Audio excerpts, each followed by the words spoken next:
পরীক্ষামূলকভাবে 22,000 কৃষক কার্ড দেবে সরকার। এবার আইজিপির বাড়িতে চুরি। এখনও স্বাভাবিক হয়নি জ্বালানি তেল সরবরাহ, কোথাও কোথাও রেশনিং। প্রধানমন্ত্রীর বাসভবন হিসেবে প্রস্তুত যমুনা। সড়ক দুর্ঘটনার শিকার এনসিপির কুড়িগ্রামের এমপি। নির্ধারিত ভাড়ার চেয়ে অনেকেই 20-25 টাকা কম রাখছে সেতুমন্ত্রী। ইতিহাসের দীর্ঘতম নো বল করলেন পাকিস্তানি আসাদ আখতার। ফেসবুকে রহস্যময় সতর্কবার্তা দিলেন পরিমণি।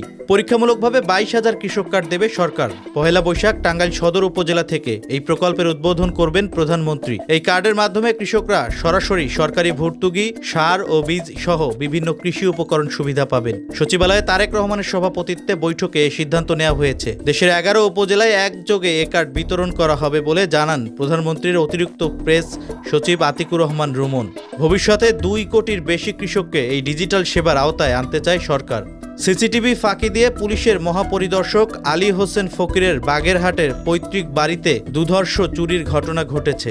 সোমবার দিবাগত রাতে ঝোড়ো বৃষ্টির সুযোগে চোর চক্র বাড়ির সিসিটিভি ক্যামেরা নজর এড়িয়ে সীমানায় প্রবেশ করে। তারা অত্যন্ত চতুরতার সঙ্গে মেইন লাইন থেকে মিটার পর্যন্ত প্রায় 60,000 টাকা মূল্যের 2 কয়েল তামার বৈদ্যুতিক তার কেটে নিয়ে পালিয়ে যায়। মঙ্গলবার সকালে বিষয়টি জানাজানি হলে পুলিশ তদন্তে নামে। এ ঘটনায় জিজ্ঞাসাবাদের জন্য স্থানীয় এক ভাঙারি দোকানিকে আটক করা হয়েছে।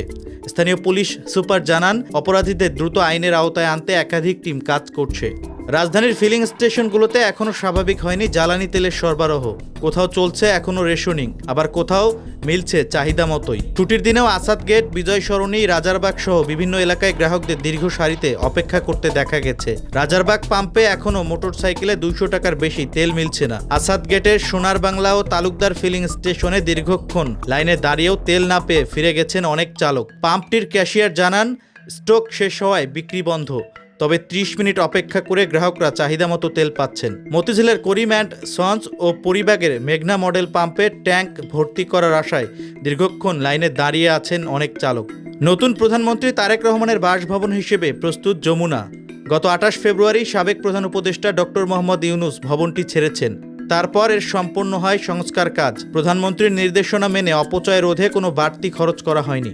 গণপূর্ত অধিদপ্তরের প্রধান প্রকৌশলী মোহাম্মদ খালেদুজ্জামান চৌধুরী জানান, অপচয় রোধে কেবল প্রয়োজনীয় রং ও হাইজেনিক ওয়াশ করা হয়েছে। অত্যন্ত সাশ্রয়ী বাজেটে এর প্রস্তুতি সম্পন্ন হয়। প্রধানমন্ত্রী ইতোমধ্যে যমুনায় কয়েকটি সরকারি কর্মসূচিতে অংশ নিলেও আনুষ্ঠানিকভাবে সেখানে ওঠার তারিখ এখনো জানানো হয়নি। সর্বোচ্চ নিরাপত্তা নিশ্চিত করেই ভবনটি বাসযোগ্য করা হয়েছে। সড়ক দুর্ঘটনার শিকার কুড়িগ্রাম 2 আসনের এমপি আতিকুর রহমান মুজাহিদ। দলীয় ও পুলিশ সূত্র জানায়, এমপিকে বহনকারী হাইব্রিড গাড়িটি বেইলি ব্রিজ এলাকায় পৌঁছালে বিপরীত দিক থেকে আসা দ্রুতগামী বেপরোয়া ট্রাকের সঙ্গে মুখোমুখি সংঘর্ষ হয়। এতে এমপির গাড়িটি নিয়ন্ত্রণ হারিয়ে সড়কের পাশে খাদে পড়ে দুমড়ে মুচড়ে যায়। দুর্ঘটনায় এমপি ডক্টর আতিকুর রহমান সামান্য আহত হলেও তার গাড়ি চালক ও ব্যক্তিগত সহকারী গুরুতর আহত হয়েছেন। তারা বর্তমানে রংপুর মেডিকেল কলেজ হাসপাতালে ভর্তি আছেন। আতিকুর রহমান বর্তমানে কিছুটা সুস্থ আছে জানিয়ে দেশবাসীর কাছে দোয়া চেয়েছে এনসিপি। কাউনিয়া থানা পুলিশ ঘাতক ট্রাকটিকে জব্দ করার চেষ্টা চালাচ্ছে। ঈদযাত্রায় নির্ধারিত ভাড়ার চেয়ে কম ভাড়া নেওয়া হচ্ছে বলে জানিয়েছেন সেতুমন্ত্রী। মহাখালী বাস টার্মিনাল পরিদর্শন শেষে তিনি জানান, মালিকরা যাত্রী আকৃষ্ট করতে নির্ধারিত ভাড়ার চেয়ে 20 থেকে 50 টাকা কম নিচ্ছেন। অতিরিক্ত ভাড়া আদায় রোধে মোবাইল কোর্ট ও ভিজিল্যান্স টিম সার্বক্ষণিক তদারকি করছে। কোনো যাত্রী অতিরিক্ত ভাড়ার শিকার হলে ভ্রাম্যমাণ আদালতের মাধ্যমে তাৎক্ষণিক কঠোর ব্যবস্থা নেওয়া হবে। মহাসড়কে আনফিট যান চলাচল রোধে সতর্ক রয়েছে হাইওয়ে পুলিশ, জানান শেখ রবিউল আলম। মন্ত্রী জানান, এখনও গণপরিবহনে তেলের কোনো সংকট নেই। বাস চলাচলের জন্য পর্যাপ্ত জ্বালানি সরবরাহ নিশ্চিত করা হয়েছে। ইতিহাসে দীর্ঘতম নো বল করলেন পাকিস্তানি আসাদ আখতার, আর এতেই ছাড়িয়ে গেলেন আমিরের রেকর্ড। পেশোয়ারে অনুষ্ঠিত 1 ওভারে 21 রান দেওয়া আসাদ 2টি ওয়াইড ও 2টি বিশাল নো বল করেন। সামাজিক যোগাযোগ মাধ্যমে নেটিজেনরা একে ইতিহাসে দীর্ঘতম নো বল হিসেবে অভিহিত করে স্পট ফিক্সিংয়ের সন্দেহ তুলেছেন। তারা সামাজিক মাধ্যমে লিখেছেন, এটি কেবল বড় নয়, আতঙ্কিত হওয়ার মতো নো বল। আমিরের স্পট ফিক্সিংয়ের স্মৃতি মনে করিয়ে দেওয়া এই ডেলিভারিটি ক্রিকেট বিশ্বে ফিক্সিংয়ের নতুন সন্দেহ জাগিয়েছে। এখন পর্যন্ত এই বিতর্কিত ডেলিভারি নিয়ে কোনো আনুষ্ঠানিক মন্তব্য করেনি পিসিবি।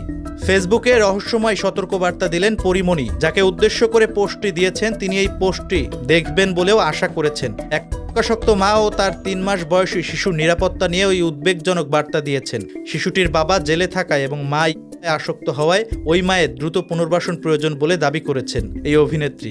অভিযুক্ত ব্যক্তিকে শেষ সুযোগ হিসেবে এই পোস্টের মাধ্যমে সতর্ক করে পরিমণি জানিয়েছেন, এরপর বাকি সিদ্ধান্ত তিনি নিজেই নেবেন।